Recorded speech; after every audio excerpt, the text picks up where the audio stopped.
Mga kabombo, kahit napakalayo doon sa sinasabing tatamaan ng bagyo o dadaanan, itong bahagi po ng Central Visayas, nakaranas po sila ng matinding baha dulot ng mga grabing pag-ulan at ilang parte nga ng naturang lugar ay nakapagtala pa ng pagguho ng lupa. May ulat ang Bombo Radio Cebu. Binaha ang malaking bahagi ng Metro Cebu ngayong araw ng Miyerkules, Hulyo 16 dahil na din sa malakas na buhos ng ulan sa buong maghapon. Makikita sa ilang video post sa social media ng mga netizens ang talampakang baha sa iba't ibang bahagi ng Cebu kung saan binansagan pa ito ng ilan na resort at ocean dahil sa taas nito at may kasabay pang alon sa sandaling may dadaan na malaking sasakyan.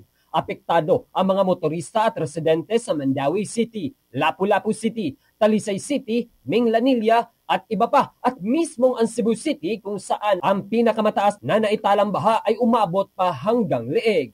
Iilang mga sasakyan at motorsiklo ang nalubog sa baha sa ilang daan kung saan nakaparking ang mga bihikulo. Matinding traffic naman ang aray ng iilang motorista dahil hindi makadaan sa taas ng baha kaya kahit ang mga bus ay hindi makalabas sa mga terminal dahil maiipit pa rin ito kung babiyahe man sa nakatakdang oras. Nagpaalala si Cebu City Councilor Dave Tumulak, ang chairman ng City Committee on Disaster Management, na mag-ingat sa pagtangka na lumabas dahil sa peligro ng flash floods sa mga low-lying areas ng syudad at sa mga landslide-prone areas sa mountainous barangays. Sa kabilang banda, agad naman nagdeklara ng suspensyon ng mga klase sa mga night schools si Cebu City Mayor Nestor Archibald Sr. at agad nagpa-deploy ng mga city buses sa rekomendasyon na rin ni Councilor Tumulak para humakot ng mga stranded na pasahero sa Cebu City.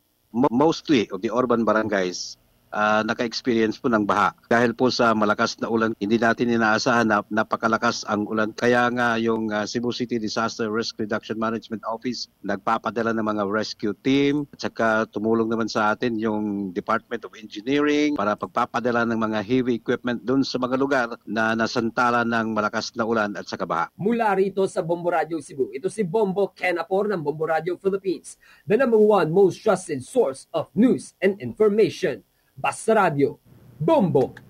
For the most trusted source of news and information, visit our website at www.bomboradio.com. Follow us on Bombo Radio mobile app, Facebook, YouTube, TikTok, and X, formerly Twitter. Like, share, and stay connected. Anytime, anywhere.